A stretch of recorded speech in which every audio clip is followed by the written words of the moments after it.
unikezela into yobana mawunikela amathoba ngwevyami ithoba likakhokho wakho elikateni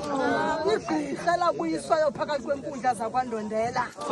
nali ithoba lakho lomgoduso manje sifele sihle ke sacamagusha akuzawanikwa ngumampondo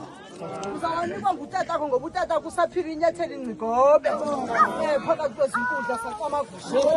uzawuthi noba ngenye imini ungena emzini ubuyisa igqirha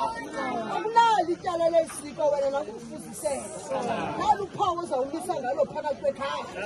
othi into abanam ekhaya wenziwa lo msebenzi sacamagusha ndinelungelo lokumisa lanonke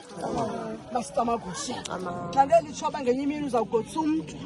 athi into yoba ndikuthongile tatukateni into yobana kuthiwa kakundeke ezimpondweni phakathi kwenkundla zasekhaya uzawunyisa iintsika zakokwenu sacamagusha ndifuna uwanikwa ngutatakho mani isifele sam ndifuna uwanikwa ngutatakho mathambo ahlise intsikelelo phezu kwentloko yakho sacamagusha axoxe phezu kwale nkundla exoxa phambi kwakho sacamagusha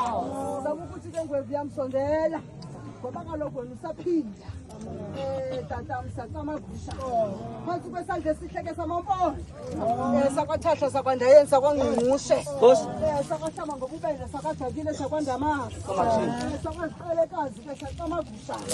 ekubonakala into yokubana sifele sihleke camakho lenza into yayenziwe kum ligqirha lam elanika utatam esaphila wathi nika la mawele la mathoba ngwevu yam sacamagusha sakusoleza ngengobe namali uyimisa ngweventelobongo